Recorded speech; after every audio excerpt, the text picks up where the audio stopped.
Hello guys, and welcome once more to this new video into our YouTube channel. So in today's video we are going to be solving a question on mechanics. That we are going to be solving a question on circular motion, more specifically circular motion on the smooth inner surface of a spherical bowl. So the question reads: a particle of mass m kilogram moves on the inside surface of a smooth spherical bowl of radius 2a, describing a horizontal circle at a distance a below the center of the bowl. In the paper, you are asked to prove that the speed of the particle is square root of 3 ag. In the paper, you are asked to find the period of revolution. Let's launch into the solution of this question. So, since you are answering a question on mechanics, the first thing which we are going to try to do is actually to figure out what is actually happening. That is, you have been told that we have a spherical bowl into which a particle of mass m kilogram is describing a horizontal circle, and we have been told that this smooth spherical bowl has radius 2a, and this particle is describing a horizontal circle at a distance a below the center of the bowl. After representing the distances, we are therefore going to represent the different forces acting on our system.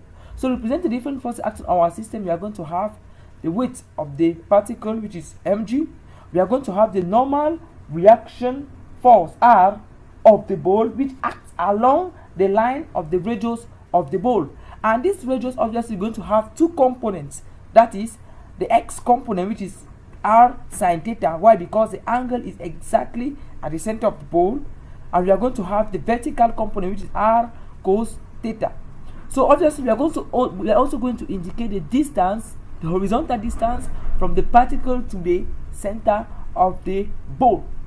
So to get the first proof, that is to get the first to get the APA, that is the proof, that is to show that the speed of the particle is square root of 3 ag, we have to resolve our forces. But what forces are we going to resolve? So normally, if we see this figure, we are going to clearly see that this r sine theta corresponds to the centripetal force, and the centripetal force is being expressed in terms of the centripetal acceleration, and the centripetal acceleration on its own is being expressed in terms of speed. So if we resolve these forces horizontal, that if we resolve the horizontal component of the forces, we are going to obviously get the expression of the speed v from that actually. So resolving the horizontal force, we are going to get r sine theta, which is actually the centripetal force, to be equal to mv squared divided by r, and from here getting the expression of v, which is the speed. V is therefore going to be equal to the square root of r, capital R, which is the normal reaction force r of the bowl, which acts along the line of the radius of the bowl. We are going to have small r, which is the horizontal distance of the particle to the center of the bowl, then sine theta divided by m. And obviously we can get r from this figure. We can get r by applying Pythagoras theorem. R here, which corresponds to the opposite sides, so we can get r, and r is therefore going to be equal to, from Pythagoras theorem, square root of 2a squared, where 2a is the hypotenuse here, then minus a squared. A here is the adjacent side, from which we get the value of small r to be a square root of 3. So having the value of small r, we can therefore come forward and put that value of small r, which we have obtained here, into the expression for v, and let this equation to be equation 1. And then inside this expression, we clearly see that we don't have the value of m. The value of m was not given in the equation. How therefore can we obtain the value of m? To obtain the value of m, we are simply going to resolve the vertical forces acting on this our system. So resolving the vertical forces acting on our system, we are going to get r cos theta to be equal to mg, obviously, and from which obtain the value of m, we are going to get m to be equal to r cos theta divided by g.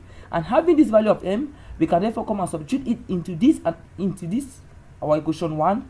We are therefore going to get the expression for v to be equal to rg, then times a square root of 3 sine theta divided by r cos theta actually. But now further simplifying, we are going to get v to be equal to square root of ag, square root of 3 times theta. Now we can still obtain theta from this our given figure. So tan theta, which is actually equals to what? The opposite side, which is r, divided by the adjacent side, which is small a here. And obviously we have obtained r small r to be a square root of 3, then divided by a, we simply get tan theta to be equal to square root of 3. And having the value of tan theta, we can therefore come and substitute it inside this expression of V, and we finally get the required speed of the particle we describe a horizontal circle at a distance a below the center of the ball to be square root of 3 ag, and which was actually what was being asked for us to prove in the A part. So let us then follow on into the B part of this question. In the B part of the question, we are asked to find the period of revolution. We know the period of revolution is actually given by 2 pi divided by omega, where omega here obviously is the angular speed, and it is being expressed in terms of the linear speed, that is v divided by r. So having the value of omega, that is having the value of v, which we have proved in the A part, we can therefore get omega to be equal to square root of 3 ag, and from which putting those values, that is putting the value of omega into the expression for the period t, we are going to get 2 to be equal to 2 pi then r divided by square root of 3 ag.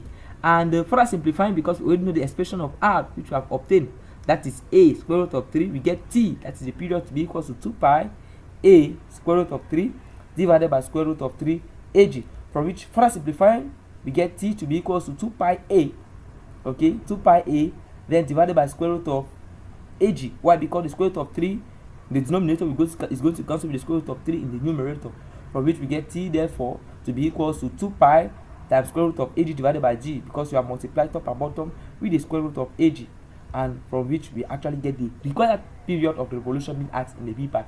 So thank you very much for watching this video. Please don't forget to like